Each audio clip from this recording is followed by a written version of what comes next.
Well, guys, everything is starting to fall into place, and I mean that literally. So these seats are out of a 90s era Ford Ranger, and I got these seats and these 2011 Impreza seats off of OfferUp.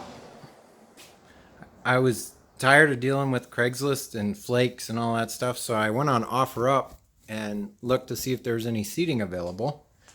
And lo and behold, there was quite a few. So this 2011 Impreza seats and these Ford Ranger seats were a total of 180 bucks.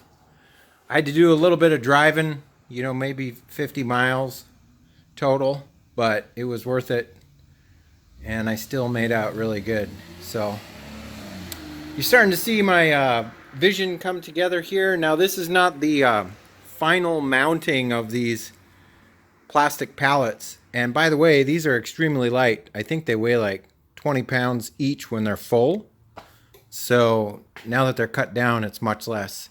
It's the easiest and quickest way I could figure out to do a composite floor that was still allow the snowcat to be serviceable, so you can still get to all the transmission tunnel and the engine tunnel and all that stuff to access everything. And that was my goal when I was thinking about the flooring. I needed to make sure everything would be serviceable in case something went wrong, not have to unbolt everything and all this stuff, or fight with panels that are welded in and whatnot. So on the final install, I have some seat belts coming that will go back here. Not that you really need them, because these snowcats only go maybe 20 miles per hour tops, but it's just good to have something to hold you down in the seat so you're not bouncing around so much. I will eventually, when the final install comes, I'll make some brackets here that hold these panels in, hold the pallets in. And so it'll still be serviceable. I'll just have to remove a couple bolts here on the other side. And I think I'm going to fill this gap in with another piece of strut that bolts to these brackets off of the fuel tank. So that will eliminate that little gap there, and it'll hold everything tight to the frame. This right here, I had a stainless hinge laying around that I was using for mock-up on something else, and I just was able to cut it and use some black Sikaflex on it and some spare screws that I had laying around.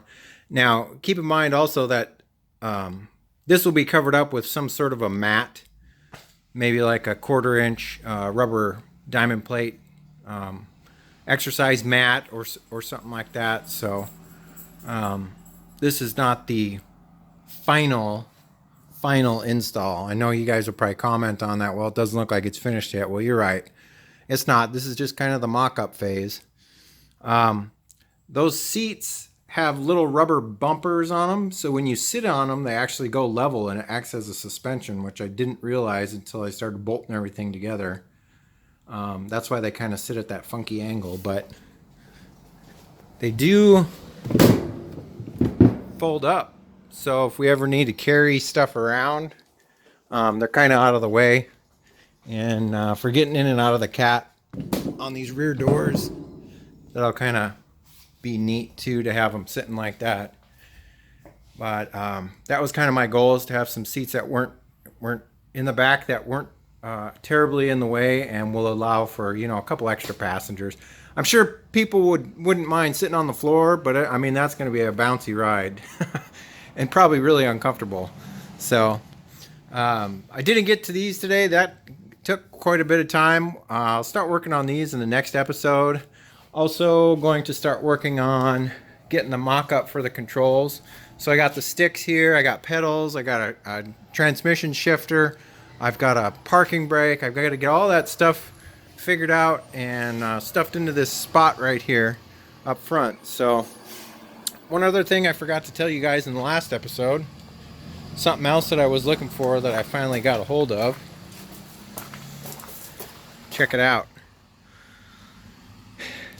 I got these from a guy that used to do all the maintenance at the rock quarries down south here in Oregon in Cottage Grove, and whenever they would get a nick in the belt, they would replace it. So he had a bunch of this stuff laying around.